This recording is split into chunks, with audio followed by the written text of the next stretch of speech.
Аллаңды танығаннан кейін естідік деп ойсындық деген жүрек екен. Енді бұл қуатты нәрсе.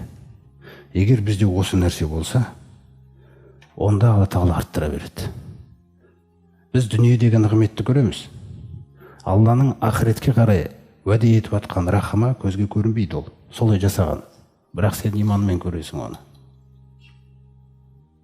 Мысалы, адам намаз оқып жүріп, тек қана осы дүниеде жақсылық келе бере ме деп ойлауы мүмкін. Мысалы, ол Алла Тағаланың махаббаты керісінше жұмыс жасайды.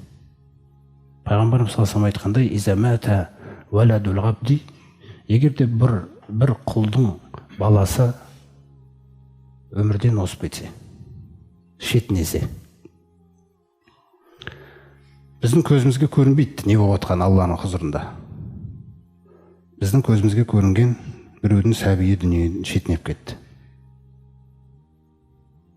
Бұлай қарасаң көңілге ауыр, бауыр етің мысалы. Бірақ неге намаз оқып жүрген, ораза ұстап жүрген адаммен Алла Тағала бұлай істеді? Неге? Пайғамбарымыз ғайыпты ашады. Қалаллаху ли мәләикатихи. Періштелер кеп жаңағы баланың жанын алып кеткен періштелерге Алла Тағала айтады дейді. Қабаттум валада ғабди, құлымның сәбиін алып келдіңдер ме деп. Яғни жанын алдыңдар ма деп. Я Раббымыз, соны сөзді қосады. Пайғамбарымыз ашпаса біз білмейтін едік. Қабаттум самарата фуадихи, жүрегінің жемісін алып келдіңдер ғой, дейді. Ол білет сіздің не сезініп атқаныңызды. Сосын мәза қола ғабди, құлым не деп айтты дейді періштелерге.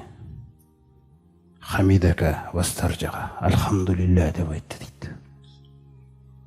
Және де инна лиллахи ва инна илайхи раджиғун деп Бақара сүресінде үйреткендей, расымен де біз Алланыкіміз. Ертелі кешпе бәріміз қайтамыз ғой бәрібір Аллаға. Бергені де өзінікі, алғаны да өзінікі ғой. Сол сөзді айтты дейді періштелер. Сонда жаңағы Аллах Тағала жаңа періштелерге бұйрық береді екен. Убну байтан фил жаннати ли ғабди. Анау жәннатқа барып, осы құлыма арнайы бір үлкен сарайды соғыңдар дейді. Қара не болып жатыр? Васаммуху байтал хамди. Сол үйді Аль-Хамд деп аталатын үй деп атаңдар дейді. Алланың жаңағы сәбидің озып кетуі Алланың рахым екен бұл.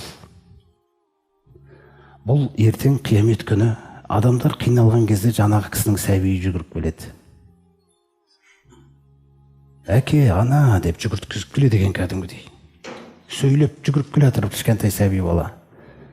Маған болысуға рұқсат етті, әм болысуым қабыл болады деді деп. Адам ол кезде күллі балам осылай кетсе екен деп армандауы мүмкін сол күні. Сондықтан ақыреттің көзімен ойланыңдар дейді мұсылмандарға.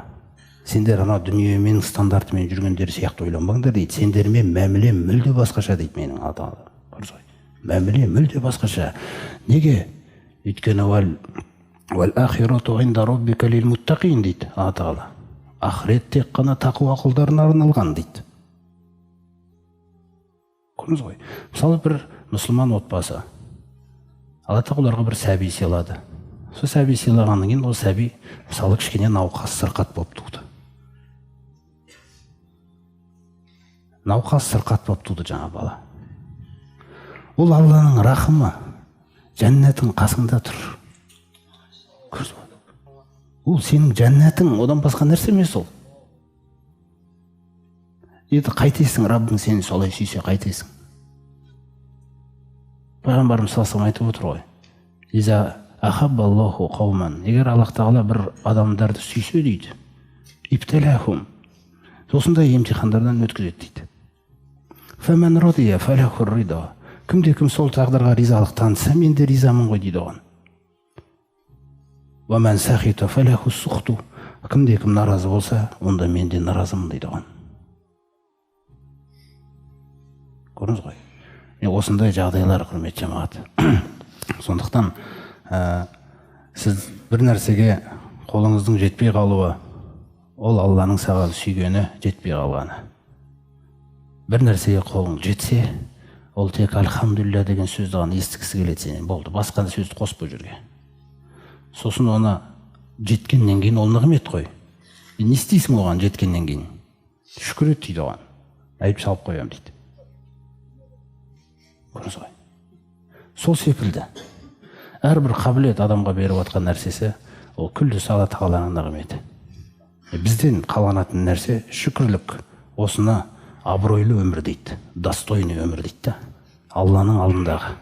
Осы нәрсе біздің дүниеде де, ақыретте де ертең Алла тағаланың алдында абыройға еленуімізге апаратын нәрсе.